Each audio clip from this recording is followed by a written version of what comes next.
জানোয়ারের চাইতে খারাপ এইরকম মানুষ বাংলাদেশে আছে নাকি নাই? জাগা মতো আছে। কয়দিন আগে ধরা পড়ছে একটা ঢাকা ইউনিভার্সিটির প্রফেসর। সে কি কইছে জানেন? হাজারো মানুষের সামনে সে বলে ফেলছে কয়েক বছর আগে, অহনদার কইয়া ঠিক থাকতে পারতো না, অহন আর কয় না। তখন মনে করছে যে এইটা কয় এটাই কি সুন্দর লাগে, বুঝছেন না? তো কইছে কি, কয় যেই সব মেয়েরা খেয়াল করে, কয় যেই সব মেয়েরা পর্দা করে, বুরকা পরে, হিজাব লাগায়, নাকাব পরে, অর্থাৎ পর্দানিসীন মেয়েরা, তারা ঢাকা ইউনিভার্সিটিতে পড়ার দরকার নাই। কোনো একটা মহিলা মাদ্রাসায় ভর্তি হইয়া তাই দাউরা হাদিস ফাঁস করে নেব, নাহলে কামেল ফাঁস করে নেব, নাহলে গড় বইয়া বইয়া কোরআন শরীফ মুখস্থ করবো, তাই ঢাকা ইউনিভার্সিটিতে আসার দরকার নাই। এটাকে আপনারা মানেন? কথা কেন মানেন? মনে করেন এই হুজুরের মেয়েটা ভালো মেধাবী, এখন ঢাকা ইউনিভার্সিটিতে চান্স পাইছে। তো চান্স পাওয়ার পরে তাই হুজুরের মেয়ে তো পর্দা করে, তো পর্দা করার কারণে ঢাকা ইউনিভার্সিটিতে পড়তে পারবে না। এটা আপনারা মানেন নাকি? সে তো বুঝে নাই। বলার সময় বলছে, সে মনে করছে সাপোর্ট দেওয়ার লোক আছে, কইলে দাদাবাবুরা খুশি হয়, যারা ক্ষমতায় আছে তারা খুশি হইয়া চাকরি আরও বাড়ে। যেই পুলিশে ফিটাইতে পারে বেশি, তার প্রমোশন হয় বেশি। আল্লাহ কয় কয়টা দিন যাও তোমার প্রমোশন দেখাইতে আসি। প্রমোশন হইতে হইতে এমন জায়গাত গেছে 5ই আগস্টের পরে তার বাইতে নাই। পুলিশ বাই গেছে কেউ? আপনি কি মনে করলেন? এটা কি চারটিখানি কথা মনে করছেন? কি সলিমুদ্দিতে অটু চালাইতে পুলিশ? যেই পুলিশের ডরে আমরা বেড়াইয়া লুকাই থাকুন লাগছে, হেই পুলিশে বাইকাছে কেন? খেলা কি একদিনে? আল্লাহর খেলা বড় কঠিন খেলা, ঠিক কিনা কম? ইউনিভার্সিটির প্রফেসর মনে করছে দুইটা খারাপ কথা কইতাম পারলে তাহলে যদি উফরে দিয়া চাকরি হয়, খারাপ কি? তো হে কইছে যে যারা পর্দা করে, হেজাব পরে, নেকাব লাগায়, তারা ঢাকা ইউনিভার্সিটিতে পড়ার দরকার নেই। সে বুঝে নাই ঢাকা ইউনিভার্সিটি যেই জায়গায় হয়েছে, জায়গাটা মুসলমানের জায়গা, ঠিক কিনা কম? যাদের টাকা দিয়ে হয়েছে, মুসলমানের টাকা দিয়া, আজও ভিসি প্রভিসি থেকে শুরু করে একেবারে কর্মকর্তা কর্মচারী পর্যন্ত, ঝাড়ুদার পর্যন্ত, তাদের বেতন হয় আমাদের রক্তের টাকায়, ঠিক কিনা বলো? আমার রিক্সা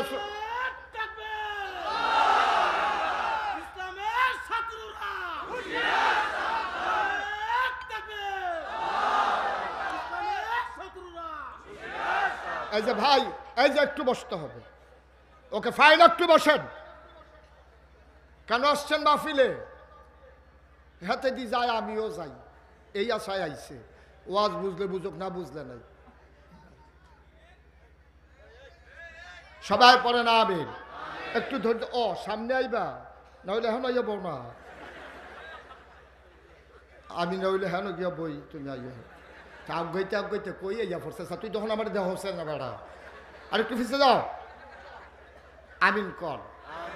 হুজুরে কিরকম সাহিত্য আইছে, এইরকম অসুবিধা নেই। হ্যাঁ, মার হাবা কও, জোরে কান মার হাবা। এখন ঢাকা ইউনিভার্সিটির প্রফেসর কথা মনে আছে তো নাকি?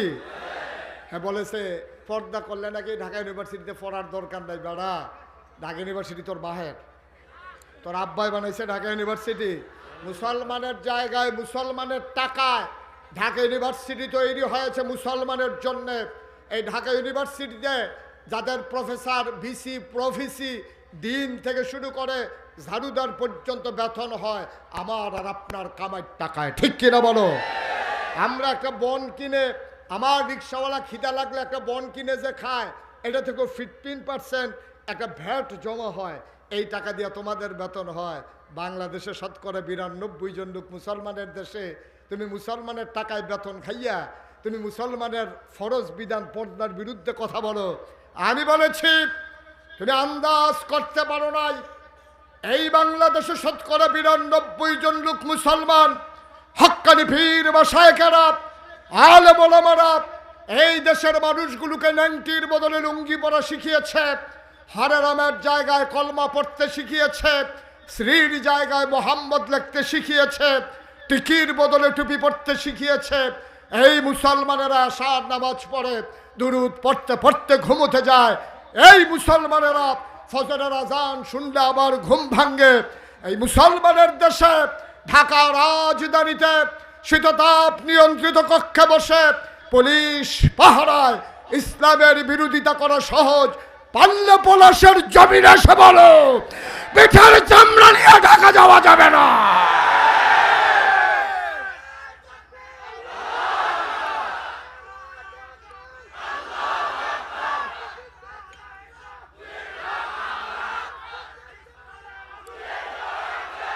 সবাই পড়েন আমিন, জোরে পড়েন আমিন। ইসলাম তামাশার জিনিস না। হুজুর দেখলেই টিটকারি মারবা। হুজুর আস্তে আটলেও দোষ, দূরে উঠলেও দোষ। হুজুর আস্তে আটতে আছে, কয় হুজুর দাওয়াত নাই। একটু জোরে আটতে আছে, হুজুর আজ কয় না। আস্তে আটলেও দোষ, দূরে আটলেও দোষ। হুজুরের শরীরে একটু মোড়া, তে দেখলে টিটকারি মারে, হুজুর দরজা দিয়া ঢুকেননি। হুজুরের দরজা দিয়া ঢুকবো না, হইলে টিন খুললে উফরি দিয়া পড়বো, তোর সমস্যা কিতা? তুই তো হগিন্নি বেডিরে ভিক্ষা দিচ্ছ, তুই হুজুরের দাওয়াতের খবর লস কি তুই? তরে আমরা চিনি না, তুই তার ডাকের নমুনায় মনে হয় হুজুরে তার দুলাভাই হয়। হুজুরে টিটকারি মারো দেখলেই মজার জায়গা পাইয়া লাইছ না, সেই দিন শেষ। হুজুর দেখলেই টিটকারি মারবা। মসজিদের মিম্বারগুলোতে যখন দেখ হকের কথা হয়, পরের সপ্তাহে এসে দেখে হুজুর চাকরি নাই। মসজিদ এই মাহফিলের মঞ্চগুলো থেকে এই শতকরা ৯২ জন বাংলাদেশ মুসলমানের দেশে তোমরা বেয়াজ্জতি করে আলেম ওলামাকে সামনে থেকে মাইকগুলো কেড়ে নিয়েছো, ঠিক কিনা বলো? আমি বলেছি সেই দিন আর নাই, জবাব হবে। যদি কোনো বাধা আসে পাল্টা আঘাত হবে, সমানে সমানে জবাব, 50-50 ছেড়ে দেওয়া হবে না, ঠিক কিনা বলো? অনেক হয়েছে তামাশা রান্না, ছেড়ে দেওয়া হবে না। তুমি মসজিদের সভাপতি, তুমি তো হলে কর্মচারী, তুমি হুজুরের বেতন দাও, তুমি হইলে হুজুরের কর্মচারী। ইমাম হচ্ছে বাদশাহ, ইমামের কথায় তুমি হাত তুলে হাত বাঁধো। তুমি আল্লাহু আকবার বললে ইমাম কইছে আল্লাহু আকবার, তুমি বের হইয়া গেছো সোজা বেড়ায়। উমামে কইছে সামি আল্লাহু লিমান হামিদা, তুমি বাঁকা বেড়া সোজা হইয়া খাড়াই গেছো। ইমাম বলছে আল্লাহু আকবার, তুমি সাজদায় চলে গেছো। ইমামের কথায় তোমার মতো মন্ত্রী এমপি সুজার বাঁকা হও, উঠবস করো। সুতরাং ইমামের কথাই সমাজ চলবে, ঠিক কিনা বলো? মস্কারার দিন শেষ, সেই দিন একেবারেই শেষ হয়ে গেছে। এতবার দুধ দিয়া খান, দুধ দিয়ে খায়, লাস্টের দুগুলা কষালন দিয়ে তো শুরু হয়ে করছে দুধ দিয়া। তো ভর্তাবাজি দিয়ে খাইবো কেন তুই যদি শুরু হয়ে করিস দুধ দিয়া? সেই দিন আর নাই, মগের মুল্লুক পেয়ে গেছে। নাউজুবিল্লাহ কন, জোরে কন নাউজুবিল্লাহ। কয়টা জিনিস না আল্লাহ দিছে, ভুলে গেছেন কয়টা? এক নম্বরে হ্যাঁ সচেতন শ্রোতা, জুড়ে কইেন সবাই, হুজুররা যারা আপনারা পক্ষে কইছি আওয়াজ দিয়েন। কয়টা কয়টা? এক নম্বরে বোঝ, বিবেচনা, ভালো মন্দ বোঝার ক্ষমতা। এই আকল যে কত দাম। অনেক মানুষ আছে দেখবেন অন্ধ আকল আছে, অনেক মানুষ আছে দেখবেন হাত আছে, ফাও আছে, নাক আছে, চোখ আছে, মুখ আছে, ব্যাকল আছে নাকি নাই? তো দবদুব সুন্দর আলুর মতো, তো বেড়া না বেড়ি কোনে যায় না, তো আইসায় না কান্দে বুঝায় যায় না। তো এমন এক চেহারার নমুনা, তো আইসাইতেছে না কানতে আছে, তার ধরনে যায় না। মানুষের জিগা তুই আইসাস না কান্দাস, আরেকবার তার নমুনা এইরকম। সুতরাং এরকম অনেক মানুষ আছে, সব আছে কিন্তু আকল নাই। এই মানুষটার কি কোনো দাম আছে? অনেক মানুষ আছে একটা পা নাই, আকল আছে। অনেক মানুষ আছে চোখ নাই, আকল আছে। আমার বাসা কুমিল্লা শহরে। আমার বাসায় কুমিল্লা শহরে একবার আমার এক বন্ধু আমার সাথে দেখা করার জন্য আসছে। তো আমার বন্ধু বলতেছে, দোস্ত আমি তো শহরে আসছি, তোমার সাথে দেখা করতে চাই, কোথায় দেখা করব? তাই বাসার সামনে যে মসজিদ আছে আমি বললাম যে ওই মসজিদে চলে আসো, আমি একসাথে জোহরের নামাজ পড়ে দেখা হবে। তো আসছে, জোহরের নামাজ পড়ছে, পড়ে সেটা আমি বন্ধুর সাথে কথা বলতে বলতে বেরিয়ে গেছি। ওই মসজিদে নিয়মিত আমি শহরে থাকলে নামাজ পড়ি। তো ওই মসজিদের সামনে কিছু ভিক্ষুক বসা থাকে। তো একটা ভিক্ষুকের লোক আমার খুব খাতির, তার বিপদ আপদ হইলে, সমস্যা টমস্যা হইলে, জ্বর টর উঠলে, কাজ টাজ দিলে, তো আমি চেষ্টা করি তার সব কিছু করার জন্য। তো আমি যখন বন্ধুর সাথে কথা বলতে বলতে চলে আসছি, সে অন্ধ। তা আমি যে কথা বলতেছি সে শুনতেছি, কিন্তু আমার তো দেখতেছে না। তা আমি যখন তার সীমানা ফাড়িতে আসি, তাই ডাক দিয়া কই, হুজুর জায়গাইতে আছেন? আমি আরে না, আইতে আসছি। আমি আবার ফিরা গিয়া আমার বন্ধুরে বললাম, এই যে লোকটা চোখে দেখে না, অন্ধ, তার কিন্তু সাংঘাতিক বুদ্ধি। তো আমার বন্ধু বলতেছে তার তো চোখে নাই, তার কি এর বুদ্ধি? আমি এখন এটার পাইবা কি বুদ্ধি? আমি 10টা টাকা আমার পকেট থেকে বের করে তার হাতে দিলাম, দিয়া বললাম, আজকে আমার বন্ধু আসছে, এই জন্য খুশি হইয়া তোর 100 টিকা একটা নোট দিলাম। দিছি কত? কথা কয় না উনি, কি আপনি কি সব মাহফিল হইতে করে না কোন? আমি তো অনুমতি দিছি, আওয়াজ আয়ুক দেখি আপনি কিরকম আওয়াজ করতেন পারেন, যেটা মাইনসে বেড়াইয়া হুনুক আপনার আওয়াজ। কয় টাকা দিছি? কইছি কত? সে করছে কি কাগজটা ধইরা এরকম কোনাটা আমি দেখি, তা জানি ঘুরান দিয়া ভিক্ষুকটা কইতাছে শয়তানি করে। আমি কই কি শয়তানি? কয় 10 টিকা।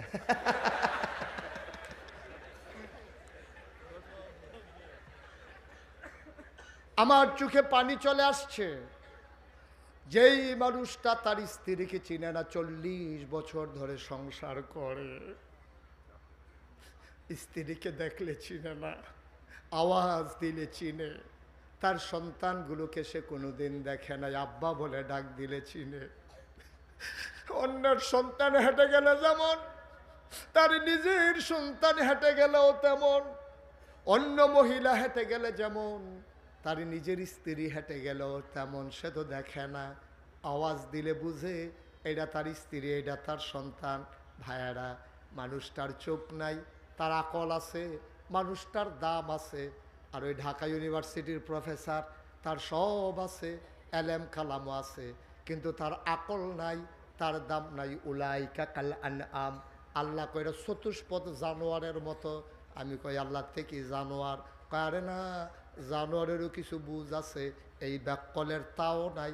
এটা বালহুমা দল, এটা জানোয়ারের চাইতে আরো নিকৃষ্ট, ঠিক কিনা? তাহলে আকলের দাম কম না বেশি? আপনি মূর্খ হইতে পারেন, আপনি গরিব হতে পারেন, আপনি রিক্সাওয়ালা হতে পারেন, আপনি মেথর হতে পারেন, আপনি সামান্য মক্তবের হুজুর হতে পারেন, আপনি একটা মুয়াজ্জিন হতে পারেন, আপনি কোনো একটা কলকারখানার শ্রমিক হতে পারেন। আপনি যদি আকল কাজে লাগাইতে পারেন, ইন্না আকরামাকুম ইনদাল্লাহি আতকাকুম, তোমাদের ভিতরে মর্যাদা বেশি তার। কে পিসাব, কে লাটসাপ, কে মন্ত্রী, কে এমপি, কে শিল্পপতি, কে ভুইয়া, কে চৌধুরী, কে সরকার, কে খনকার, কে পেশকার, কে স্বর্ণকার, কে দফাদার, কে কন্ট্রাক্টর, কে চকিদার, কে কাস্টমার, এটার কোনো দাম নাই। দাম হইল তার কলিজায় আল্লাহর ভয় বেশি যার, ঠিক কিনা? এটা মুশতাক ফয়েজির ওয়াজ না, আল্লাহ নিজেই কয়, আমি কিয়ামতের ময়দানে পদ পদবি দেখব না, কে প্রধানমন্ত্রী, কে ফিসাব, কে লাটসাপ, তোমরা এইগুলো চিনার জন্য ব্যবহার করো। কিয়ামতের ময়দানে আমি কাউকে কারো উপাধি ধরে নাম ডাকবো না, উপরস্থ নাম ধরে ডাকবো। বেশির চাইতে বেশি গোলাম বলে তোমারে ডাক দেব। আমি বলি, আল্লাহ আমারে কোনো নাই ডাইকেন না, আপনি গোলাম বলে একটা ডাক দিয়েন। যদি আল্লাহ গোলাম বলে স্বীকার করে নেয়, পলাশের মানুষ সাক্ষী থাকো, আমি সেই দিন ভাগ্যবান হয়ে যাব। কারণ আল্লাহ যদি গোলাম কয়, গোলামির বিনিময়ে জান্নাত আমারে দেওয়া লাগবেই লাগবে, ঠিক কিনা? যদি আল্লাহ কয় গোলামের ঘরের গোলাম, যদি আল্লাহ কয় গোলামের ঘরের গোলাম, তাইলে যাই না রাখবা, তোমারও কপাল ভালো, তোমার আব্বারও কপাল ভালো, ঠিক কিনা? তোমার আব্বা জান্নাত পাবে, তুমিও জান্নাত পাবা। আল্লাহ 3টা জিনিস দিয়েছেন, কথা মনে আছে নাকি? 1 নম্বরে আকল, 2 নম্বরে হলো কোরআনুল কারীম। কোরআনুল, বা কথা কয় না, কোরআনুল, এই কোরআন দিয়েছে তোমাকে, সিদ্ধান্ত জানিয়ে দিয়েছে, তোমার জন্য জীবন বিধান কোরআন দিয়েছে। আল্লাহ তাবারক ওয়া তাআলা কোরআনের ভিতরে 500 আয়াত রেখেছেন, যার নাম হলো আহকামুল কোরআন। কোরআনের বিধিবিধান সম্বলিত 500 আয়াত, এগুলো আমরা মেনে মেনে চলবো। যেমন আকিমুস সালাহ ওয়া আতুজ যাকাত, ইয়া আইয়ুহাল্লাযীনা আমানু কুতিবা আলাইকুমুস সিয়াম কামা কুতিবা আলাল্লাযীনা মিন ক্বাবলিকুম লাআল্লাকুম তাত্তাকুন ওয়ালিল্লাহি আলান নাসি হিজ্জুল বাইতি মান ইসতাতা ইলাইহি সাবিলা। এইরকম করে আল্লাহ তাবারক ওয়া তাআলা আমাদেরকে এই হুকুমের আয়াতগুলো দিয়েছেন। কোরআন সম্পর্কে লম্বা কথা না, এখানেই শেষ। 3 নম্বরে মহামূল্যবান যে জিনিসটি দিয়েছেন, তিনি হচ্ছেন নবী মুহাম্মদুর রাসূলুল্লাহ সাল্লাল্লাহু আলাইহি ওয়াসাল্লাম। কষ্ট হচ্ছে আপনাদের? কষ্ট হচ্ছে? আর সামান্য একটু, হ্যাঁ কি সামান্য একটু না? আরে কি আর চলবে, আমারে লাগাই দিয়ে আপনারা ফলাফেন্ড গুতাইয়া তুললা দিবেন, হ্যাঁ তাইটা বাজ যাইব গা, কি আর চলবে? একটা লোকেরও তো টান দিয়ে হতাইতেন ফেললেন না, লাভ হইল কি? আস্তে আস্তে, হ্যাঁ এগুল দিয়ে গরম, আর এগুল দিয়ে যায় বেশি। ওই যে ইন্ডিয়ার তারা কইছে, বাংলাদেশে বিলে ডুক খেলাইব, ব্রাহ্মণবাড়িয়ার ফলাফাইনে কইছে ডুকতে যদি চান বাউনবাড়িয়া দিয়ে ডুকেন। তো এই ফলাফাইন এগুল দিয়ে একটু বাউনবাড়িয়ার তান্ডির মতো, হ্যাঁ আমরা এগুল দিয়ে আইও, যাইতা লইলে টের ফাইবা কই যাইতে আসো। মার হাবা কয় না রে, জোরে কয় না বার হাবা? কষ্ট হইতে আছে? একটু সুন্দর করে সবাই মিলে আরাম করে বসে সবাই কোন আমিন। 3 নম্বরে মহামূল্যবান যাকে দিয়েছেন, তিনি নবী মুহাম্মদুর রাসূলুল্লাহ। কি নবীরে একটু নবীর কথা আগেই বলে ফেলছিলাম, এবার আসো নবীর আর একটু চিনি। আমি বললাম মাওলা রাব্বা কারিম, আপনি নবীকে কি হিসাবে পাঠাইছেন? আমার ব্যাপারে তোমাদের ধারণা কি? আমি বলি আপনার ব্যাপারে ধারণা হইল আলহামদুলিল্লাহি রাব্বিল আলামিন, আপনি সমস্ত জগতের মালিক, এই জন্য আপনার প্রতি আমাদের সমস্ত প্রশংসা।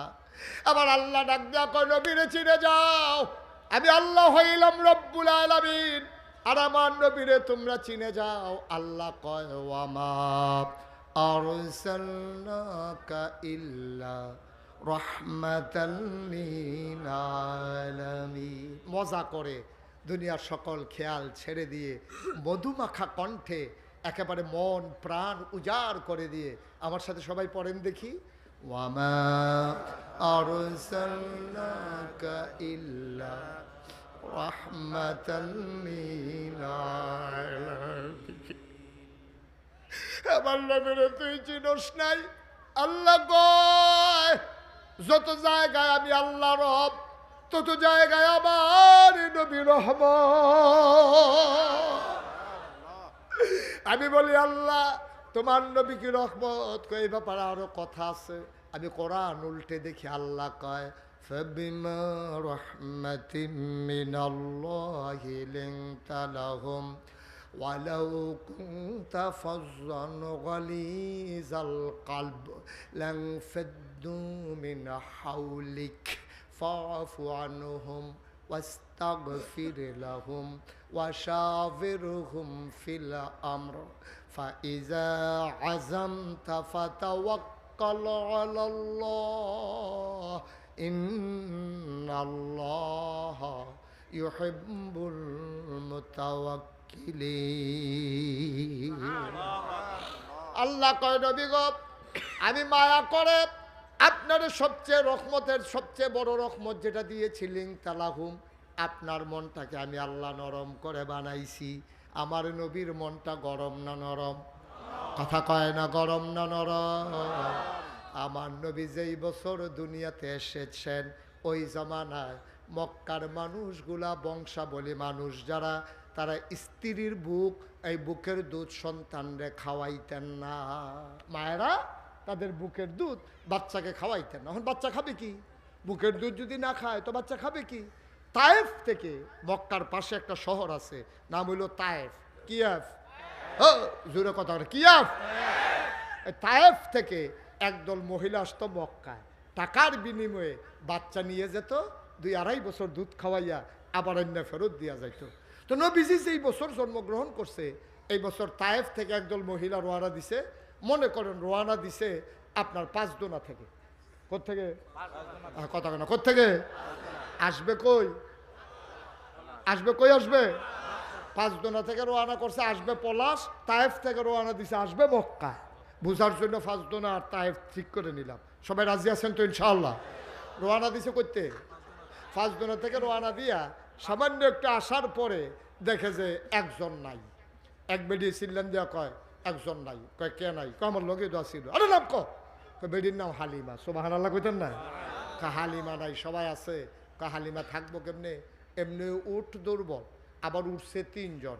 হালিমা উঠছে, হালিমার স্বামী উঠছে, বাচ্চা আব্দুল্লাহ, বাচ্চার নাম কি? আব্দুল্লাহ। 3 জন উঠছে। তো এক উঠে এটা বোধহয় হুতালাইছে, 5 দোনা ফার হইয়া মোটসাটা ফার হইয়া ইয়া এটা বোধহয় স্প্রিট বাকার মধ্যে ওসাটার মধ্যে থাক না খাইয়া ফুটে গেছে গা। এইটারে দিয়ে আর কারবার হইতো না। এখন সবাই কইতেছে আমরা কি থাহন না যাওন? সবাই কইতেছে চলো, অনেকক্ষণ অপেক্ষা করছি, আর দেরি করা ঠিক হবে না। শীতের বিকাল, কোন সময় সন্ধ্যা হয়ে যায়। শীতকালে বিকালবেলা পলাশের তারা ভালো মানুষ, তারা আবার বাচ্চা কাচ্চা দেয় না, না দেয়, চলো আমরা চলে যাই। আসছে সবাই পলাশ। পলাশ আইসা ধনী ধনী মানুষগুলা, কার বাপ আমেরিকা থাহে, কার বাপ জাপান থাহে, কারা মেল ফ্যাক্টরি ইন্ডাস্ট্রির মালিক, এরকম বাড়ি চাইয়া চাইয়া টাকার বিনিময়ে বাচ্চা নিয়া সবাই রওনা দিছে। রওনা দিয়া গিয়া তারা গেছে বাইপাস। কই গেছে? না কথা কয় না দেখি। বাইপাস গেছে পরে দেখে যে তারা যাইতে আছে, হালিমায় কথা কয় না, তারা হালিমায়। তাহলে জুড়ে করতে হইব না এটা? সভাপতি তো লড়ে না।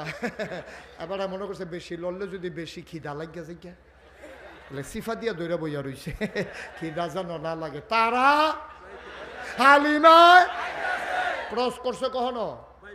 হ্যাঁ ক্রস করছে কো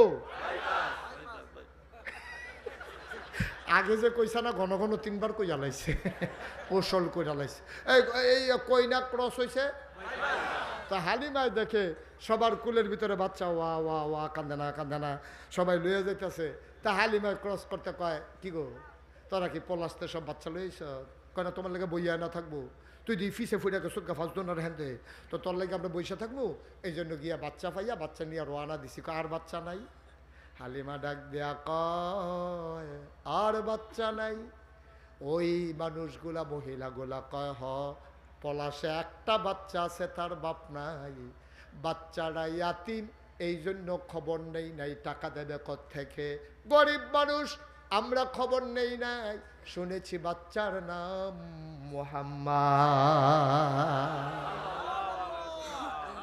আলেম ওলামা থাকলে এক সুবিধা তোমরা তো কেউ সাল্লাল্লাহু আলাইহি সাল্লাম কইছো না তারা লইয়া পড়ছে মুহাম্মদ উনি কইছে সবাই একরকম না কিছু তো আছে সাধারণের ভিতরেও কিছু আছে পারে সাল্লাল্লাহু একটা মাত্র বাচ্চা আছে কয়টা কথা কয়টা একটা মাত্র বাচ্চা আছে গেলে আনতে পারো যাইতে পারো তবে বাপ নাই এতিম মানুষ হালিমা ছিল বড় হিসাবী মহিলা হালিমা স্বামীরে কয় স্বামী আমার বাপের পলার বাচ্চা নাই বাপ নাই এই ফলা আন্না লাভ নাই টাকা দেবে কোত্থেকে হালিমার স্বামীর মনটা ছিল বড় নরম বাংলাদেশে অনেক মহিলা আছে সাংঘাতিক জঘন্য খারাপ আছে নাকি না হালিমা খারাপ ছিল না হিসাবই ছিল মিতবেই ছিল চিন্তা করছে দুইটা পয়সার লেগে তো না তো মায়ে ফলার বাপ নাই তো টেহা দিব করতে হেতাটা নিয়ে আমরা আরো উল্টা দেওয়ান লাগে এই চিন্তা হিসাবী মহিলা কিন্তু বাংলাদেশে কিছু খারাপ মহিলা আছে জঘন্য খারাপ বেড়াইতে সাংঘাতিক নির্যাতন করে জ্বালায় এরকম পুরুষ লোক আছে নাকি নাই মহিলারা তো ফাঁসেই আছে না এরা বোধহয় কইতাছে আজ ধরছে আমরা রে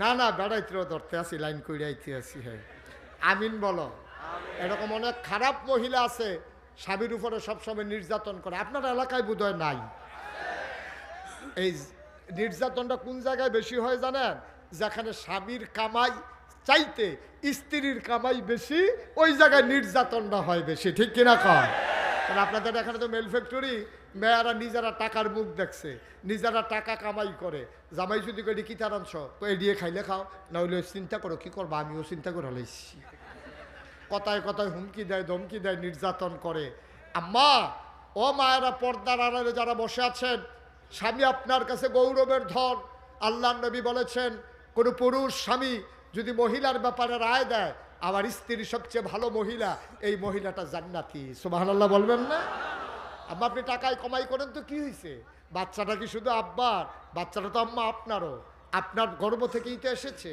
আপনার টাকা দর উনি নিয়ে যায় না আপনারা দুইজন মিলে সংসারটা চালান গরিবের সংসার সাইড হাতে কামাই করেও সংসার চালানো বড় কষ্টকর আপনি কষ্ট করেন বলেই আপনি স্বামীর উপরে কথায় কথায় ধমক দেবেন চোখ রাঙাবেন বাচ্চাদের সামনে স্বামীর সাথে দুর্ব্যবহার করবেন এতে মা আপনারই ক্ষতি আপনার বাচ্চাদেরই ক্ষতি আবার অনেক খারাপ বেড়াই তো আছে কথায় কথায় বউরে শুরু করে লায় আসেনি রে ওই রিক্সাওয়ালার লোকে কাজা লাগিয়া আইয়া সেটা বউরে মাইট শুরু করে বউ কুমু এটা কি মাইটের জায়গা আইসে জায়গা লাগতো না ওখানে শুরু এমন মাইর মারে রুটিন করে লাইছে 3 বেলা খানা 1 বেলা মাইর 3 বেলা খানা 1 বেলা মাইর এইরকম পুরুষ লোক আছে নাকি নাই তো মহিলারে ডাক দিছে দাঁড়ায় বিড়ি টানতে আছে শুয়ে ডাক দিছে মহিলার এই কই গেলা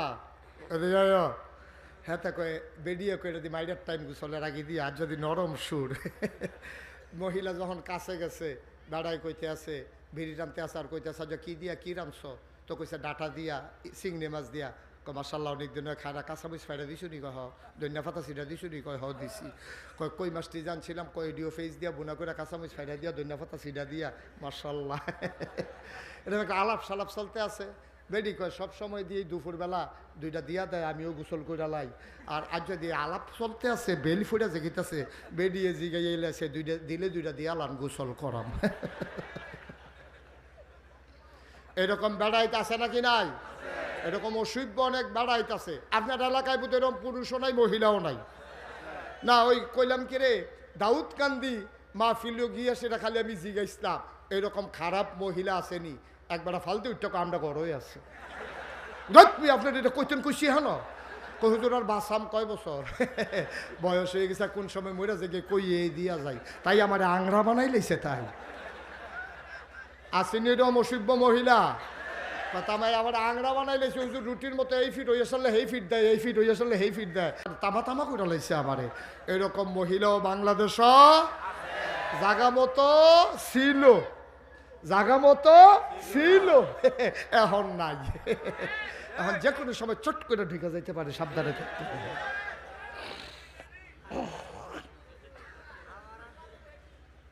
নাউজুবিল্লাহ কয় না দি, আহা জুড়ে কয় না রে, আওয়াজটা লাগিয়ে ওয়াজটা করে যাওয়ান যেত না, দেখা যায়। এখন কথা মনে আছে হালিমা, কথা মনে আছে নিও, হালিমা কয় দরকার নাই, হালিমার স্বামী কয় আইসি যখন বাচ্চাটা লইয়ে। এখন হালিমার স্বামী আইসে পলাশ মসজিদের সামনে, কই আইছে মসজিদের সামনে আইসা, খেয়াল করেন কথা কেন না, মসজিদের সামনে আইসা হালিমার স্বামী দেখে যে ইমাম সাহেব খেটে রয়েছে।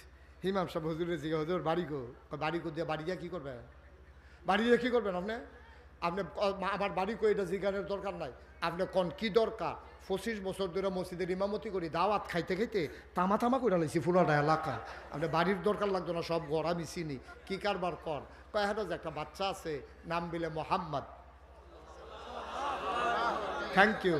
থ্যাংক ইউ অসংখ্য ধন্যবাদ। মোহাম্মদ শুনলাম এই শহরে একটা বাচ্চা আছে, বাচ্চার নাম মোহাম্মদ, তার বাবার নাম মরহুম আব্দুল্লাহ। এবার ইমাম সাহেব ডাক দেয়া কই, চিনছি আব্দুল্লাহ ভাই সাহেব বড় ভালো মানুষ ছিলেন, উনি ওনার বাচ্চার জন্মের আগেই তিনি এন্তেকাল করেছেন, বাচ্চারা ছোট্ট মানুষ। কই যে তার ঘর তালাশ করতেছেন, কয় কই ওই যে ঘর ওইটাই মা আমেনার ঘর।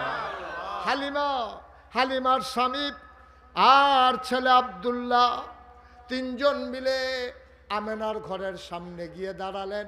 হালিমা ডাক দেয়া কয়, স্বামী আমার আপনি একটু চুপ করে বসেন, আমার ছেলে আব্দুল্লাহ নিয়ে আপনি একটু অপেক্ষা করেন, এই ঘরটার ভিতরে পুরুষ নাই, শুধু মহিলার একটা বাচ্চা, আপনি পর পুরুষ যাওয়া ঠিক হবে না, এবার আমি যাই। হালিমা দরজায় গিয়ে দাঁড়ালেন, সালাম দিলেন, আসসালামু আলাইকুম। কয় ওয়ালাইকুম আসসালাম। কয় বাইরে থেকে কে সালাম দেয়? কয় আমার নাম হালিমা। কয় কোন হালিমা? কয় আমি হালিমা তুসাদিয়া। কয় চিনলাম না। কয় আমার বাড়ি তায়েফ। কয় কেন এসেছো? কয় আমেনা গো। আপনি কি আমেনা না? কয় হ আমেনা। কয় কেন এসেছো হালিমা? কয় এসেছি শুনলাম আপনার ঘরে নাকি একটা বাচ্চা আছে, বাচ্চাটা দেখার জন্য এসেছি, পছন্দ হইলে নেব নাইলে নাই, এক নজর বাচ্চারা দেখতে চাই। এবার আমেনা ডাক দেয়া কয়, হালিমা ও হালিমা, সকাল থেকে কত মহিলা আসলো, কত বাচ্চা নিয়ে আমার ঘরের সামনে দিয়ে গেল, উঠের পায়ের শব্দ শুনলাম, বাচ্চাদের ওয়া কান্না শুনলাম। হালিমা গো, কারো আমার বাচ্চার জন্য মায়া লাগে নাই, তোমার বুঝি মায়া লাগছে গো হালিমা। আহলান সাহলান মারহাবা, মোস্ট ওয়েলকাম, আমার ঘরে তোমারে স্বাগতম। বিসমিল্লাহ বলে সালাম দিয়া হালিমা ঢুকে গেলেন। হালিমা গিয়া দেখে মা আমেনা বিছানার উপরে আসন পেতে বসে আছে, কোলের ভিতরে ছোট্ট শিশু নবী ঘুমায়, আর এইরকম একটা সাদা রুমাল দিয়া বাচ্চার মুখটা এমন করে ঢাকা। হালিমা গিয়া কয়, আমেনা ও আমেনা, বাচ্চা নেব এমন কোনো কথা নাই গো হালিমা, তবে বাচ্চারা এক নজর দেখতে চাই, পছন্দ হইলে নিতেও পারি। আমেনা ডাক দেয়া কয়, দেখে নাও নয়ন ভরে। কয় দেখবো কেমনে, রুমাল দিয়া মুখ ঢেকে রাখলে। আমেনা টান দিয়া পর্দা সরাই দিলেন। হালিমা ডাক দেয়া কয়, পৃথিবীর মানুষ সাক্ষী থাকো, আমি জীবনে অনেক বাচ্চা দেখেছি, যেই মাত্র পর্দাটা টান দিয়া সরাইল, আমি যখন মোহাম্মদের দিকে তাকাইলাম, খোদার কসম এমন সুন্দর বাচ্চা আমি জীবনে আর দেখি না।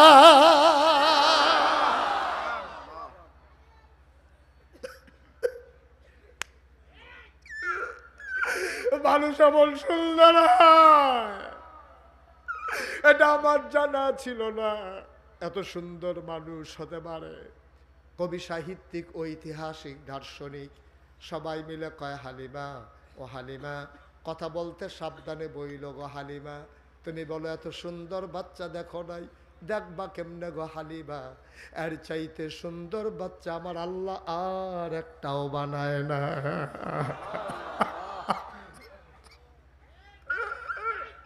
দেখবা কেমনে, দেখবা কেমনে, আর চাইতে সুন্দর বাচ্চা তো আর নাই। হালিমা অবাক বিস্ময়ে তাকিয়ে আছেন। হালিমা কয়, বাচ্চাটা চোখ বন্ধ করে ঘুমায়, সে তো আমারে দেখে না, আমি তো তারে দেখতেছি। আমি মনে মনে চিন্তা করতেছিলাম, সে যদি দুইটা চোখ খুলতো আমিও তারে দেখতাম, সেও আমারে দেখতো। আমি কাউরে কিচ্ছু বলি নাই। আমি মনে মনে চিন্তা করতেছিলাম, খোদার কসম হঠাৎ করে দেখলাম তার চোখের পাতাটা দুলতেছে।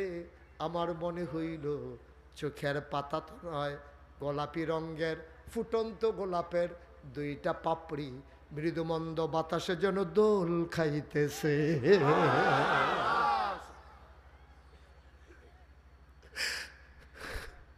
বাচ্চাটা আস্তে করে চোখ খুলল। এবার বাচ্চাটা আমার দিকে তাকাইল। আমি তো আগ থেকেই তাকিয়ে আছি। বাচ্চা আমার দিকে তাকাইয়া আর চোখ ফিরায় না, চার চোখের মিলন হয়ে গেল। আমিও তৃপ্ত, সেও তৃপ্ত।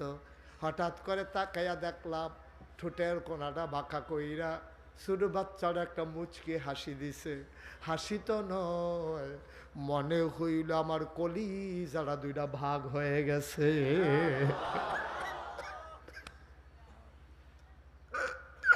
আমি দৌড় দিয়া ঘরের বাইরে গেলাম। আমি বললাম, স্বামী, ও স্বামী, তারা পারলে টাকা দেবে, না পারলে নাই। টাকা পয়সার কোনো হিসাব হবে না। এই বাচ্চা ফেলে আমি গেলে বাঁচবো না গো স্বামী। আমি হালিমা মরে যাব, আমি বাঁচবো না। সে আমার কলিজাটারে দুটা ভাগ করে ফালাইছে। এই বাচ্চা ছাড়া আমি যাবো না, যাবো না। আপনি বাধা দিয়েন না, আপনি বাধা দিয়েন না। এই বাচ্চা ফেলে গেলে আমি বাঁচবো না, আপনি আমার বাধা দিয়েন না। হালিমার স্বামী ডাক দিয়া কয়, মন চাইলে নিয়ে নাও। হালিমা দৌড় দিয়া ঘরের ভেতরে ঢুকলেন। ডাক দিয়া কয়, আমেনা, ও আমেনা, তাড়াতাড়ি বাচ্চাটা আমার কুলে দাও। আমেনা ডাক দিয়া কয়, হালিমা এই বাচ্চা নেবা? এটা তো একটা সাংঘাতিক বাচ্চা গো হালিমা। কই কি হয়েছে? কই বাচ্চাটা যতদিন 10 মাস 10 দিন পেটে ছিল, খোদার কসম বাচ্চা পেটে আসলে মহিলাদের বমি বমি ভাব হয়, মাথা ঘুরায়, খেতে পারে না, ঘুমাইতে পারে না। কিন্তু আমার বাচ্চা 10 মাস 10 দিন আমার পেটে ছিল, খোদার কসম আমি টেরই পাই নাই আমার পেটে যে বাচ্চা আছে।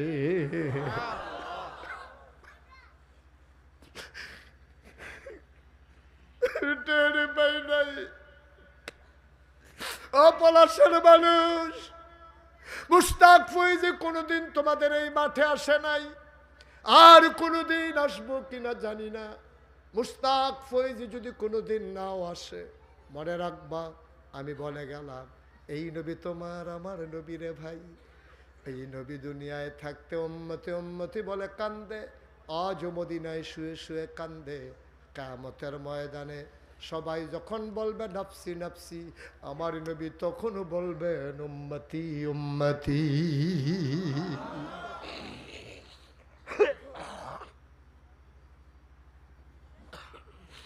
বন্ধুরা আমার, ভাইরা আমার, আমেনা ডাক দিয়া কয়, হালিমা এই বাচ্চা কাজব বাচ্চা, একটা পিঁপড়া কামড় দিলে আমি টের পাই। খোদার কসম সে যখন দুনিয়াতে আসে আমি একটা পিঁপড়ার কামড়ের মতো টের পাই না। হালিমা গো, বাচ্চারা তো খাবার না পাইলে কান্দে।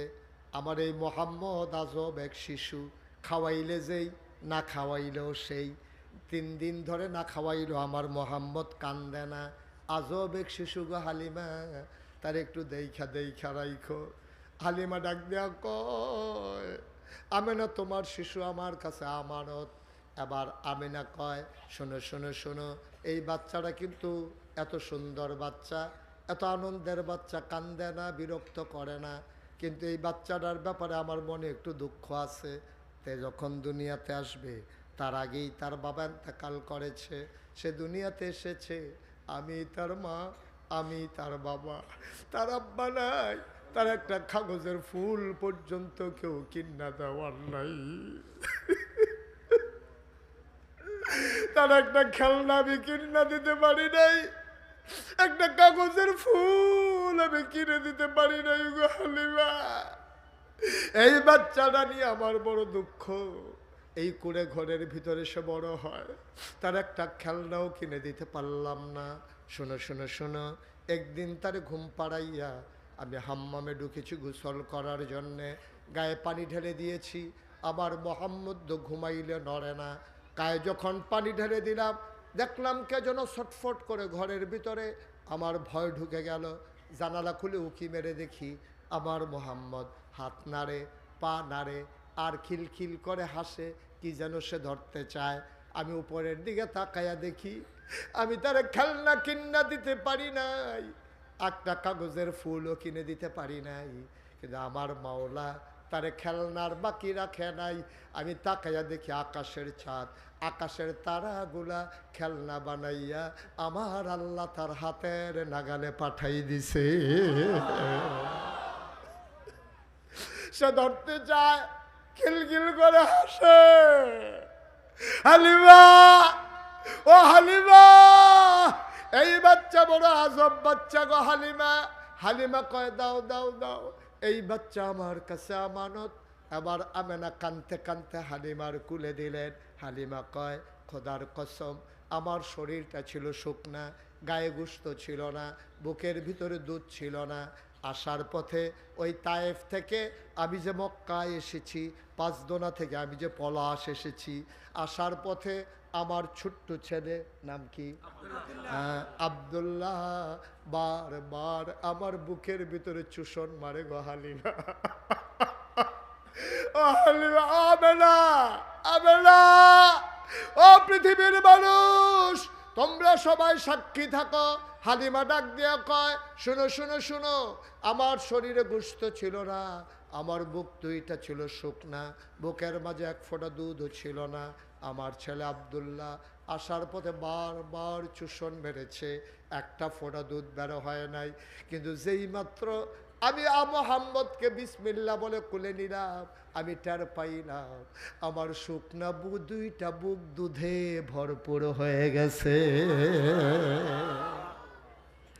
আমি দৌড় দিয়ে ঘরের বাইরে গেলাম, আমার স্বামীকে ডেকে বললাম, স্বামী আমার, এক সেকেন্ড দেরি করা যাবে না, বেলা পড়ে গেছে, সূর্য ঢলে পড়বে পশ্চিম আকাশে, চলেন চলেন তাড়াতাড়ি রাস্তা মাপি, তাড়াতাড়ি হাঁটা শুরু করে দেই। এখনও বোধ হয় আমার বান্ধবীরা পাঁচদোরা পৌঁছে নাই। এই দেখা হয়েছিল কোন জায়গায়? বাইপাস। মারহাবা কয় না, হালিমা কয়। এবার আমি উটের উপরে উঠলাম, স্বামী উঠলো, বাচ্চা আব্দুল্লাহ উঠলো, মোহাম্মদকে আমি কুলে নিলাম। আসার সময় উঠেছিল কয়জন? এখন হইছে কয়জন? হালিমা কয় আমরা চারজন যখন উটের পিঠে উঠলাম, এখন দেখি উট আর হাঁটে না, উট আর হাঁটে না। আমরা শক্ত করে ধরে বসলাম, এখন দেখি আমার উট ঘোড়ার চাইতে আরো জোরে দৌড়া।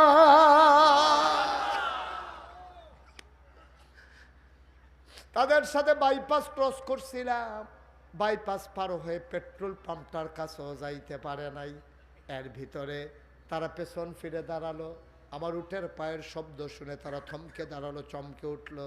তারা ডাক দেয়া কয় বান্ধবী ও সই আমাদের, তুমি কি পলাশ গিয়ে উট বদলাইছো নাকি? কয় আমার উট দেবে কে? কয় অবশ্যই তুমি উট বদলাইছো, এই উট আগের উট না।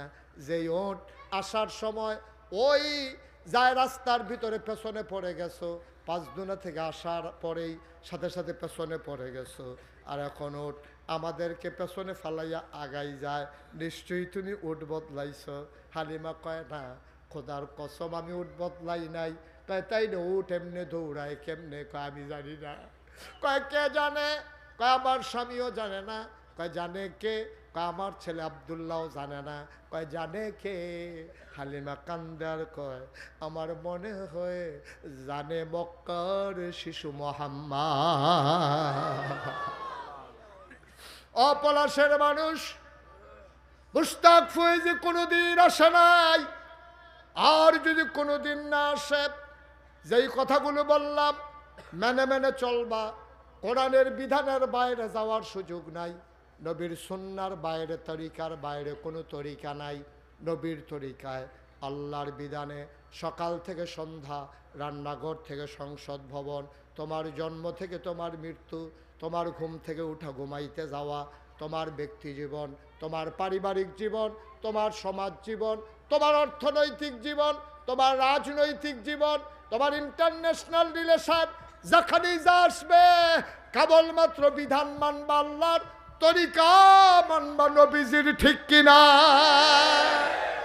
কোন নেতার আদর্শ অনুসরণ করা যাবে না, কোন নেতার আদর্শ পক্ষে স্লোগান দেওয়া যাবে না।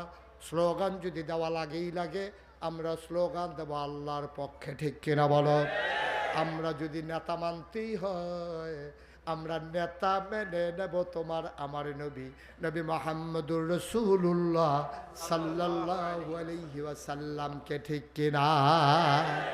মন দিয়ে শোনো, ৩৩ বছর মুশতাক ফয়েজি মাহফিল করে, মাহফিলে কদম দিলে মাহফিলের ওজন বুঝি। আজকে এই মাঝরাতে পলাশের জমিনে এসে মন সাক্ষী দিয়েছে, তোমাদের মাহফিল আমার আল্লাহ কবুল করে নিয়েছে। এই কবুল হওয়া মাহফিলটাতে চাদর গায়ে দিয়ে উঠে যাওয়া মোটেও ঠিক হবে না, মোটেও ঠিক হবে না।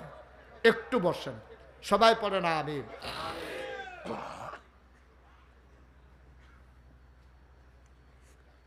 মুসলমান, যেই কথাটুকুন বলছিলাম, কথাগুলো মেনে চলবা। একদিন তোমার ইন্তেকাল হয়ে যাবে, কাফন পরিয়ে যখন দাফন করে দেবে মাটির কবরে, সবাই দেখুক মাটির কবর, তুমি এমন একটা জিন্দেগি করে যাইও সবাই দেখবে মাটির কবর। তুমি যেন কবরে গিয়ে দেখো মাটির কবর মাটি নাই, মাটির কবর জান্নাতের টুকরা হয়ে গেছে, ঠিক কিনা? এমন একটা জিন্দেগি আমরা চাই নাকি চাই না? এমন একটা জিন্দেগি যদি চাও, তাইলে যেই গুনাহগুলো হয়ে গেল, এই গুনাহগুলো আজকের মাহফিল থেকে আমরা মাফ করাইয়া মাসুম নিষ্পাপ হয়ে গুনাহগুলো মাঠে পড়ে থাকবে, আমরা মাসুম হয়ে বাড়িতে গিয়ে ঘুমাবো ইনশাআল্লাহ। রাজি আছেন সবাই? সবাই নামাজের মতো করে বসেন। যারা দাঁড়িয়ে আছেন, যদি জায়গা থাকলে বসে পড়ুন, আর জায়গা না থাকলে দাঁড়িয়েই থাকেন, হাঁটাহাঁটির দরকার নাই। সবাই নামাজের মতো করে বসেন, সবাই নামাজের মতো করে বসেন। সবাই মিলে আমরা আল্লাহর দরবারে মাফ চাইব, আল্লাহ যেন কবুল করে। সবাই পড়ে আমিন। ভাই, এই যে রুমাল বান্দা কালো জ্যাকেট, এবার এবার তবা করবো, কিন্তু এবার গোনা নাই, নিষ্পাপ মাসুম এই তিনটা লোক সাইয়ারাক তিনজন, এই তিনজন ভাবা গেছে পুরো মারো মাসুম নিষ্পাপ, গোনা নাই, তোবারও দরকার নাই। এখন আমরা তোবা লাগবো, সভাপতি সব তোবা লাগবো নি আমরা, এই তোবা লাগবো নি আমরা, আমরা যেহেতু গোনা আছে তোবারও দরকার আছে। তো কি কথা বলবেন এই মাহফিলের মাঝে দিয়ে আপনি? হ্যাঁ শুনছি, আমি জানি এটা। বসেন সবাই, কনা আমিন, জোরে কনা আমিন। সবাই আমরা তওবা করব, দরকার আছে নাকি নাই? সবাই নামাজের মতো করে বসেন, সবাই নামাজের মতো করে বসেন। সবাই আমার সাথে পড়েন, আউযু বিল্লাহি মিনাশ শাইতানির রাজিম। তওবা করার আগে এই মাহফিলটা করতে 4 দিন ব্যাপী লক্ষ লক্ষ টাকার বাজেট। আপনারা অনেকেই প্রতি বছরই কিছু না কিছু শরিক হয়ে থাকেন। তা আমারও বিনয়ের সাথে মিনতি, কর্তৃপক্ষ চেয়েছেন যে আপনারা যার যা সামর্থ্য অনুযায়ী সবাই মিলে কিছু কিছু আপনার দানের হাত বাড়িয়ে দেবেন। একটা লুকো খালি যাবেন না, এটা আমার আবদার। এই কোরআনের মাহফিলে আপনি যদি 10টা টাকা দিয়েও শরিক থাকেন, এর বিনিময় আল্লাহ আপনাকে দিয়ে দেবেন। এই কথাই তো বলতে চাইছিলেন নাকি? জি হ্যাঁ, ঠিক আছে। ওনার মনের কথা বাড়িয়ে গেছে, ওনার শরীরটা এখন ফাতলা ফাতলা লাগতে আছে। মার হাবা কয় না রে, কই লুক কই? আমি যে বললাম আপনার লুক কই? মাহফিলের যারা লুক আছেন ভেতরে ঢুকেন, বিসমিল্লাহ বলে একটা লুকও খালি যাব না আমরা। তুমি কি টাকা উঠাইবা না এমনি আটতে আসো? ওটা ঢুকো, দুইজন দুই দিকে যাও। হ্যাঁ, বিসমিল্লাহ বিসমিল্লাহ বলে হাঁটো। আর আপনার বিসমিল্লাহ বলে পকেটে হাত দেন। একজন লোকও খালি যাওয়া যাবে না। 10টা টাকা দেবেন, 50টা টাকা দেবেন, 100টা টাকা দেবেন। আপনি মরে যাবেন না, আপনি গরিব হবেন না টাকার জন্য। 1500 টাকা ইচ্ছে করলেই আপনি দিতে পারেন।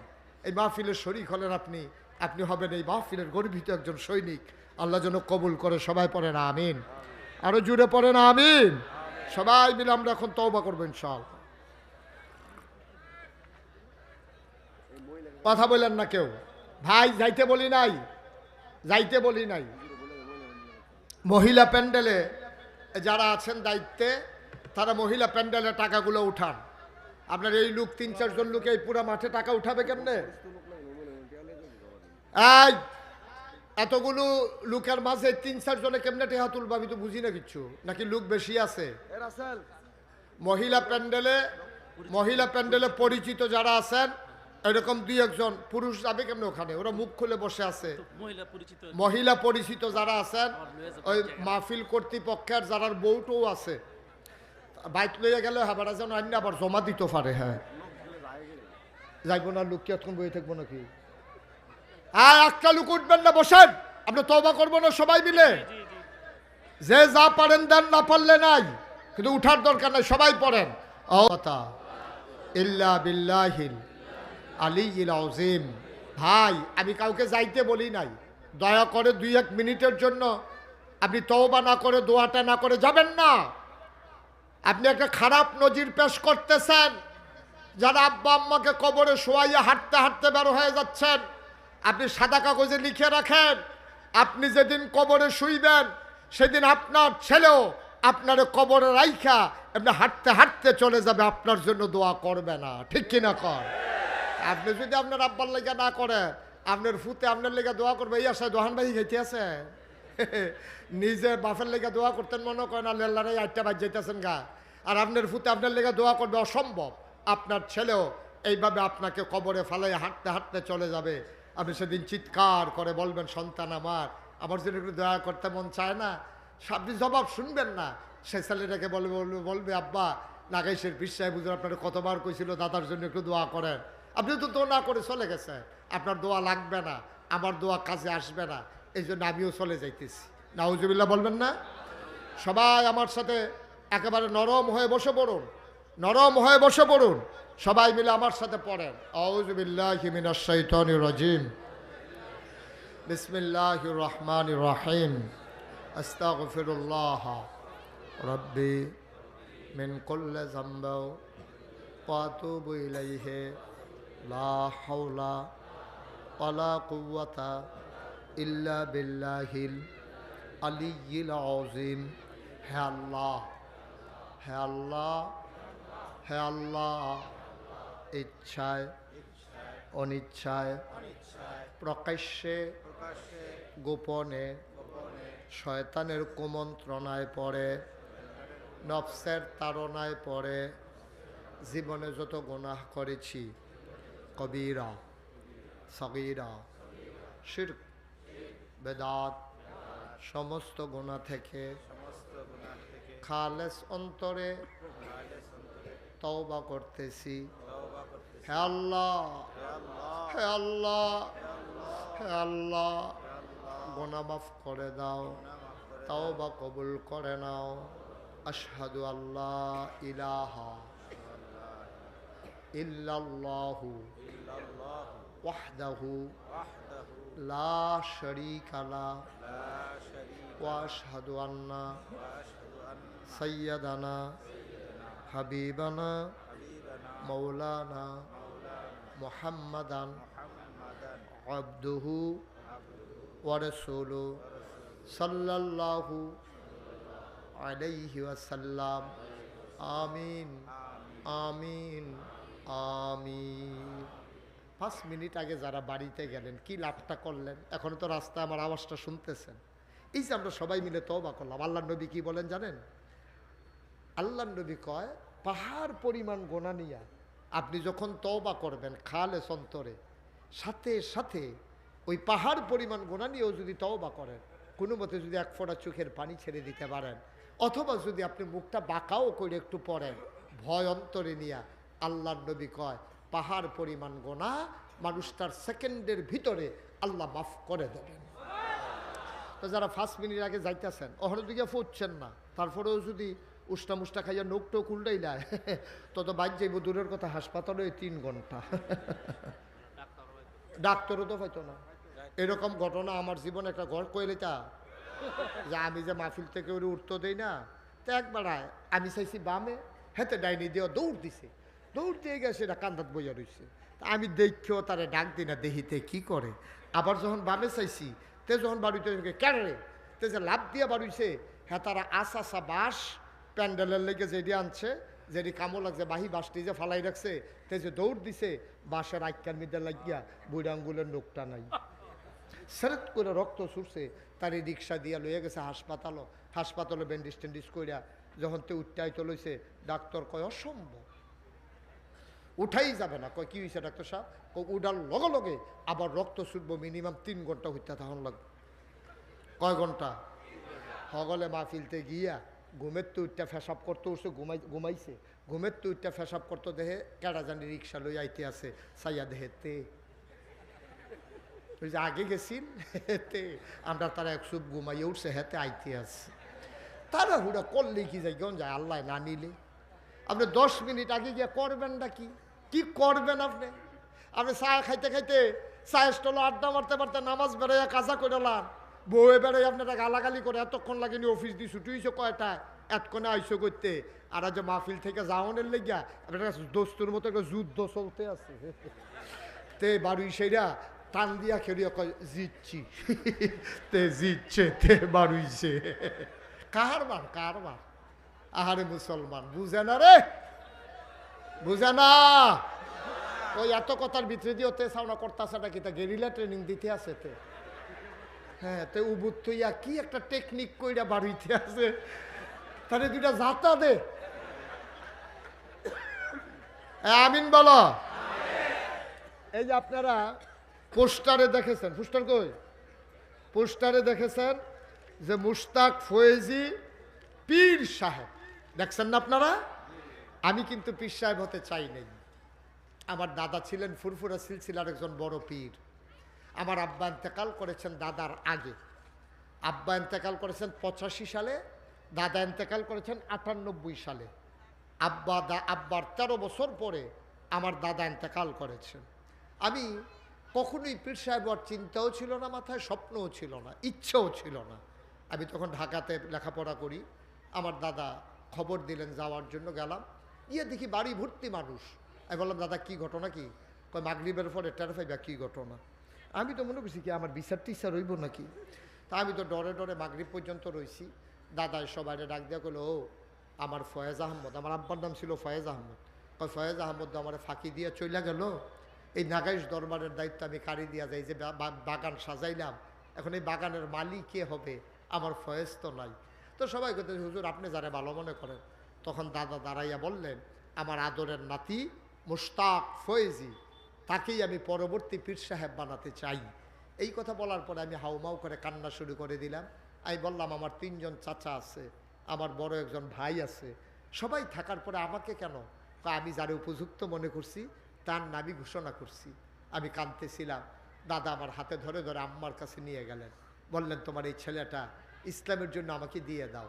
আম্মা বললেন আপনার হাতে লালন পালন করেছেন, আপনি যা ভালো মনে করবেন করবেন।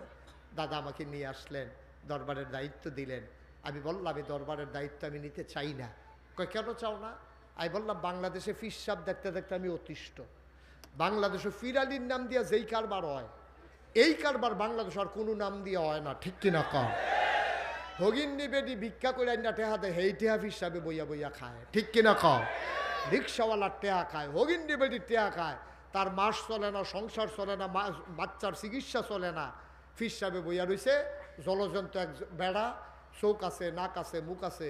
অটো চালাইলেও 500 টাকা পাওয়া যায়, সিএনজি চালাইলেও 1000 টাকা কামাই করুন যায়, মাটি কাটলেও তারা 500 টাকা দিব। হ্যাঁ তেমনি বইয়া রয়েছে। আর হগিন নিবেদি টেহা দেয়, রিক্সাওয়ালার টেহা দেয়, তে খাইতে খাইতে মনে হয় 500 জন বইয়া রয়েছে, আসলে একজন, ঠিক কিনা কও? আমি অতিষ্ঠ, আমি বিরক্ত। আমি বললাম এই ফিরানি আমার দরকার নাই। মেহনত করে খায়, মুনি দিয়া খায়, মাটি গেটটা খায়।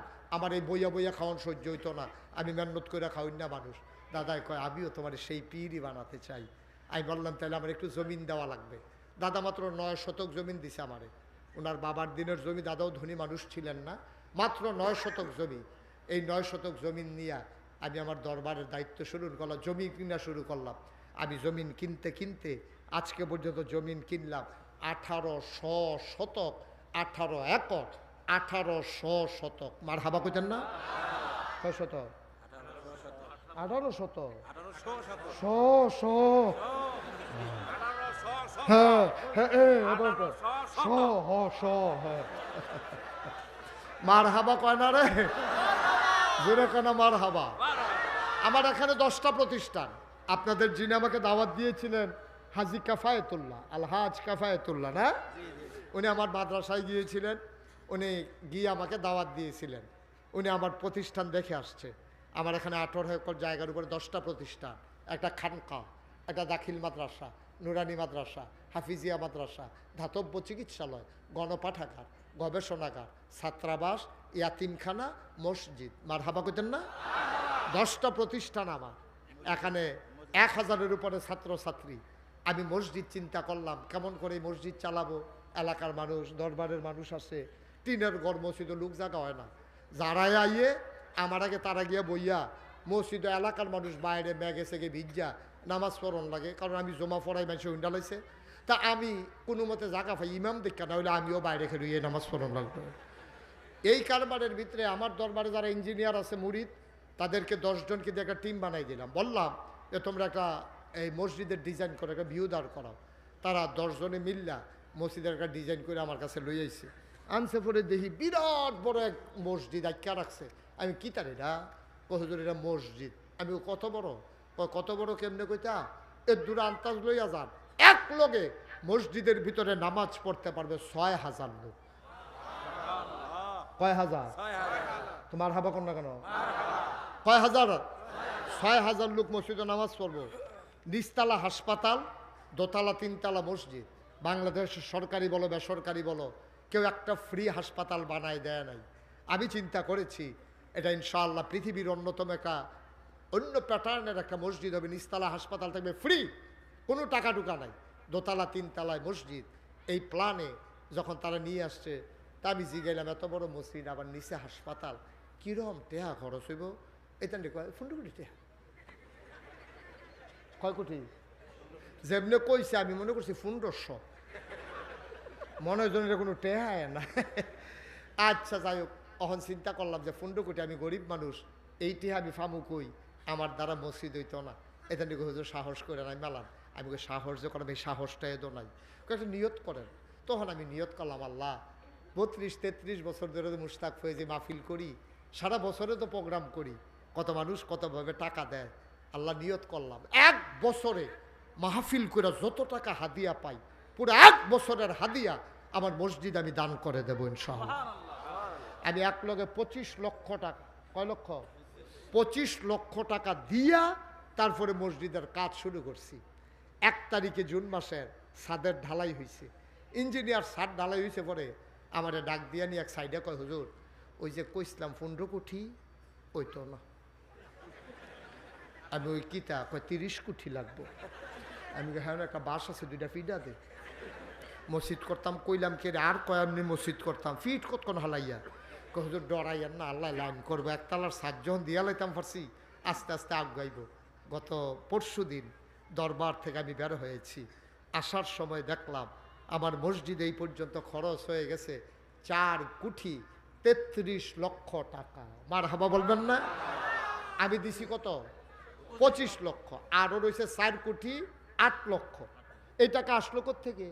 ওই ভিক্ষা করে মহিলারা যায়, হুজুর রেখিতা আমি মসজিদ কই 2 লাখ টাকা 2টা টাকা দিন, আমি তো ভিক্ষা করে পাইছি, তো মসজিদও দিবেন দেন, না করার তো কিচ্ছু নাই। ওই রিক্সাওয়ালা যাইতে দেওয়া যায়। বিদেশ থেকে আমি মালয়েশিয়া গেছি ওয়াজ করার জন্য, ওইখানে আমি রাত্রে 12টার সময় হাঁটতেছি, এমন সময় দিয়ে ফিসে দিয়া এক বেড়ায় ফাত ফাত ফাত ফাত করে আটটা আবার ফিরে আইছে। আইসে কি হুজুরে দিয়ে? আমি কই হ হুজুরে। কি করবো খবর কি? হুজুর মসজিদের কামের কি অবস্থা, 200 রিঙ্গিট রাখছিলাম, এটা মসজিদও দিতাম। আমি তখন বুঝছি মালয়েশিয়ার রাস্তায় হাট হাট করে হেঁটে আবার যখন ফিরে এসে মসজিদের জন্য টাকা দেয়, এই মসজিদ আর আটকে রাখা যাবে না, ঠিক কিনা বলো? আমি এই মাহফিল শেষ করে আজকে যে যাব, এই মসজিদের ছাদে গিয়ে আমি উঠি, সব দিন উঠা আকাশের দিকে তাকাইয়া কান দিয়ে, আল্লাহ ও আল্লাহ, এই মসজিদের কাজ যে শুরু করলাম, আমি যদি মরে যাই, আমি যদি মরে যাই, এই মসজিদ কে করে দেবে? আমার যত মানুষ চিনে, আমার ছেলেরা এত মানুষ চিনে না। আমি কান দিয়ে আর বলি, আল্লাহ, তোমার বন্ধু নবী বলেছেন, মাম বানা লিল্লাহি মসজিদান বানাল্লাহু লাহু বাইতান ফিল জান্নাহ, যে দুনিয়ায় মসজিদ বানাবে, তুমি নাকি জান্নাতে তার জন্য ঘর বানাইবা। আল্লাহ এই মসজিদে যারা একটা টাকা থেকে 1 লক্ষ টাকা 1 কোটি টাকাও যদি দেয়, তুমি সবার জন্য জান্নাতে একটা ঘর বানাই দিও। আমিন বলবেন না? আমি কোনোদিন বাংলাদেশে কেউ বলতে পারবে না যে আমি কোনোদিন হাত পাইতে মানুষের কাছ থেকে টাকা নিছি। আমার অনেক মুরিদ আছে, আমি ইচ্ছে করলে হাত পাইতে হাদিয়া নিতে পারি, কিন্তু আমি চেষ্টা করি দেওয়ার জন্য। করোনার সময় আমি ঘুরে ঘুরে আমার মুরিদ শুধু না, অসহায় মানুষের ঘরে ঘরে আমি রাতের অন্ধকারে টাকা দিয়ে এসেছি। গত বন্যায় আমি 15 দিন ফ্যামিলি থেকে আলাদা হয়ে গেছিলাম মানুষকে সাহায্য দেওয়ার জন্যে। আমার নবনির্মিত মসজিদের নিচে বসে বসে আমি লুঙ্গি পরে পরে পানিতে ভিজে ভিজে আমি মানুষের কাছে সাহায্য নিয়ে গিয়েছি। এই বান্দা হাত পেতে টাকা নেওয়ার মানুষ না, কিন্তু আমার মসজিদ, এটা আমার স্বপ্ন। আমাকে ঘুমোতে দেয় না, স্বপ্নে দেখি মসজিদ, খাইতে পারি না, চোখের সামনে মসজিদ ভেসে উঠে। আমি এটা নিয়ে কোনো লজ্জা নাই। আমি একজন রিক্সাওয়ালা দেখলেও আমার মসজিদের কথা বলি। পলাশের মানুষ, নরসিংদীর মানুষ, আমার হৃদয়ের কাছের মানুষ, আমার ভালোবাসার মানুষ। আমার এই স্বপ্নের মসজিদে আমি আশা করি, আপনাদের কাছে হাতটা বাড়াইলাম যে সবাই মিলে এই 5,000 টাকা, 10,000 টাকা, 1,000, 2,000 টাকা দিলে আমার মসজিদটা সুন্দর করে দাঁড়িয়ে যাবে। আমি প্রাণ ভরে দোয়া করে দেব, দোতলার ছাদ হবে ইনশাল্লাহ রমজানের আগে আগে। একটা লোক যে হুজুর ইনশাল্লাহ আমি 5,000 টাকা দিলাম, আমি 1,000 টাকা দিলাম, আমি 2,000 টাকা দিলাম, আমি প্রাণ ভরে দোয়া করে দেব, মন উজাড় করে দোয়া করে দেব। আল্লাহ যেন কবুল করে আল্লাহ যেন মনের আশা পূরণ করে দেয়।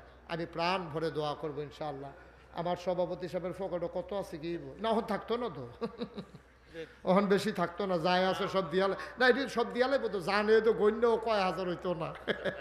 সভাপতি সাহেব ফকটও যা আছিল সব দিয়া দিছে, মাশাআল্লাহ। আপনার কাছে রাখেন সামনে, মাশাআল্লাহ। আমার আরেক ভাই, কি নাম, আলী নূর খান, উনি 1,000 টাকা দিয়েছেন। আপনারা কেউ উঠেন না, এই যে যুবকেরা, ভাই ক্ষতি করেন না। মানুষ কি বলবে জানেন, হুজুরে মসজিদে টাকা উঠাই তো গিয়া মাহফিলটা ভাঙ্গা দিছে, আপনি উঠতে যাবেন বদনামরা ফরবাইয়া আমার কান্দ। তা আমার শরম দিয়া লাভ আছে? আপনি শরম দিয়েন না আমার, আপনি যুবক মানুষ, আমার শরম দিলে আমি যাবো কই? এক মুরব্বী দিছে 1200 টাকা, আরেকজন 1,000 টাকা। ইসমাইল ভাই উনি 500 টাকা দিয়েছেন। বাবলু ভাই উনি দিয়েছেন 2,000 টাকা।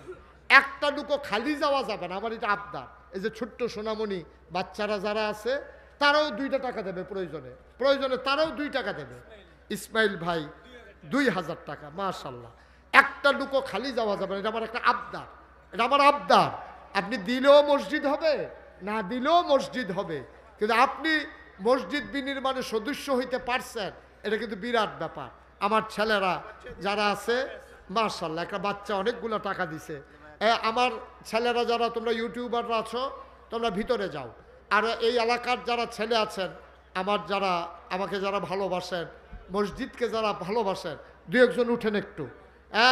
কয়েকজন উঠেন, কথা বুঝেন না, একটু উঠেন না, আপনি উঠেন, আপনিও যান, ভেতরে যান। পাঞ্জাবির ভিতরে নেন, পাঞ্জাবি বাঁকা করে ধরেন, বিসমিল্লাহ বলে একটা লুকো খালি যাবে। আমি কাউকে যাইতে বলি নাই ভাই, আপনি টাকা দেওয়া লাগবে না, তাও আপনি বসেন, আপনি মাহফিলটা নষ্ট করেন না। এখন আমরা দোয়া করব সবাই মিলে। মাশাআল্লাহ, মাশাআল্লাহ। ছোট্ট সোনামণি 1,000 টাকা দিয়েছেন। আপনারা একজনও, আমাদের মায়েরা বোনেরা যারা আছেন, আপনারা যদি কিছু দিতে চান তাইলে আপনারা পাঠাই দেন, কোনো একটা বাচ্চা দিয়ে পাঠাই দেন। আমার মায়েরা বোনেরা, মাশাআল্লাহ। আমার আরেক ভাই 1,000 টাকা দিয়েছেন। সবাই মিলে আমরা দোয়া করব। একজন লোকও যাইয়েন না, যারা দাঁড়িয়ে আছেন সবাই মিলে শরীক থাকেন। 500, 1,000, 100, 200, আপনি গরিব হবেন না, আপনি মরে যাবেন না, আল্লাহ ঢাইলা দেবে, আপনি নিয়া কুলাইতে পারবেন না। সবাই সূরা ফাতিহা পড়েন। বিসমিল্লাহির রহমানির রহিম। আলহামদুলিল্লাহি রাব্বিল আলামিন আর রহমানির রহিম মালিকি ইয়াউমিদ্দিন। এই আহা দোয়া লাগবে না, তখন কি বুঝাইলাম? মহিলা প্যান্ডেল থেকে শান্তা, আপনি একটু যেতে পারবেন? একটু কষ্ট করে যান। মহিলা প্যান্ডেল থেকে শান্তা নামের আমার এক বোন, উনি 500 টাকা পাঠিয়েছেন। আমার এক ভাই মহিলা প্যান্ডেলের গেইটে আসতেছেন, আপনারা ওনাকে, আপনার নাম কি? আলী নূর ভাই আসতেছেন, আপনারা গেইটের কাছে, মহিলারা গেইটের কাছে জমা এনে আলী নূর ভাইয়ের কাছে দিয়ে দেন। আমরা সবাই মিলে এখন দোয়া করব। একজন লোকও খালি যাব না, হাইটেন না ভাই। আহা কথা বুঝে না, এই হাঁটতেছে মন মতো। দোয়াটা করে যান। যারা দাঁড়িয়ে আছেন, যারা বসে আছেন, ছোট্ট যারা আছেন, বৃদ্ধ যারা আছেন, সবার কাছে আমি আর আবদার, আপনি 2টা টাকা হইলেও দেবেন, আপনি 2টা টাকা হইলেও দেবেন। হ্যাঁ 2টা টাকা হইলেও দেবেন। আর যারা টাকাগুলো উঠাইতেছেন, টাকা উঠানো শেষ হইলে এখানে নিয়ে আসবেন, ইনশাআল্লাহ স্টেজে নিয়ে আসবেন। সবাই মিলে আমরা দোয়া করব, প্রাণ উজাড় করে দোয়া করব। আল্লাহ যেন আমাদের মাহফিলের সমস্ত ফুয়ুজাত বারাকাত আল্লাহ আমাদেরকে দান করেন। টাকাগুলো নিয়ে আসেন, আমরা সবাই মিলে দোয়া করি। আল্লাহুম্মা আমিন। রাব্বানা যালামনা আনফুসানা ওয়া ইল্লাম তাগফির লানা ওয়া তারহামনা লানাকুনান্না মিনাল খাসিরিন। সবাই দোয়াতে শরীক হন। রব্বানা ফাগফির লানা যুনুবানা ওয়া কাফির আন্না সাইয়্যাতিনা ওয়া তাওয়াফানা মাল আবরার। আয় আল্লাহ তাআলা, আমাদের জীবনের গুনাহগুলো তুমি মাফ করে দাও, আমাদের মনের সকল নেক আশা তুমি পূরণ করে দাও, আমাদের যার যত অভাব আছে তুমি দূর করে দাও, যার যত পেরেশানি আছে উদ্ধার করে নাও। আমরা যারা ঋণগ্রস্ত ঋণ মুক্ত বানাইয়া দাও। আমাদের ভিতরে যারা অসুস্থ তুমি মাওলা শিফায়ে কামেলা নসিব করে দাও। ইয়া রাব্বাল আলামিন, মাওলা রব্বে কারীম, তোমার কুদরতি পায়ে ধরে ভিক্ষা চাই। এই 4 দিনের ইসলামী মহাসম্মেলন টাকা দিল, পয়সা দিল, বুদ্ধি দিল, পরামর্শ দিল, মাহফিলে হাজির হলো, যে যেমন করেই মাহফিল সাজালো। কিয়ামতের ময়দানে মুসিবতের সময় আজকের মাহফিলকে তুমি মাওলা সবার জন্য নাজাতের উসিলা বানাইয়া দিও। ইয়া রাব্বাল আলামিন, আমার মুরব্বী বাবা যারা, সবার দীর্ঘ দীর্ঘ নেক হায়াত দান করে দাও।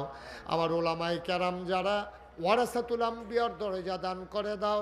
সভাপতি থেকে শুরু করি গণ্যমান্য ব্যক্তিবর্গ যারা আছে, কিয়ামতের ময়দানে আল্লাহ জান্নাতে যখন দেবা, মর্যাদার একটু জায়গা তুমি দিয়া দিও।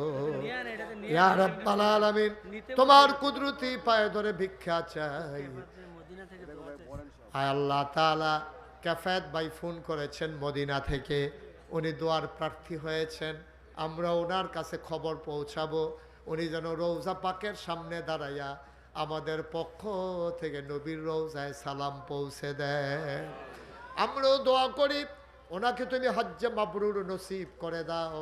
উনি আমারে দাওয়াত দিয়েছেন, কয় বাংলাদেশে হুজুর দাওয়াত দিলাম, আপনি আমার সাথে উমরা করবেন, কোনো খরচ লাগবে না, আপনি আমার মেহমান হবেন উমরায়। আমার সময় নাই, সুযোগ নাই, তারপর আমি বলেছি ইনশাআল্লাহ সময় করে একবার যাব। আল্লাহ যেন কবুল করে, সবাই পড়েন আমিন। আয় আল্লাহ তাআলা, ও মাওলা রব্বে কারীম, সবাইকে তোমার কুদরতি হাতে সাফর্দ করে দিলাম। তুমি মাওলা সবার জামিনদার হয়ে যাও। আমি আসি আর না আসি, আমি থাকি আর না থাকি, আজকের এই মাহফিল উপযুক্ত খাদেম দিয়া কিয়ামত পর্যন্ত তুমি মাওলা কায়েম আর দায়েম রেখে দিও। ইয়া রাব্বাল আলামিন, আয় আল্লাহ তাআলা, সবাইকে তোমার কুদরতি হাতে সাফর্দ করে দিলাম।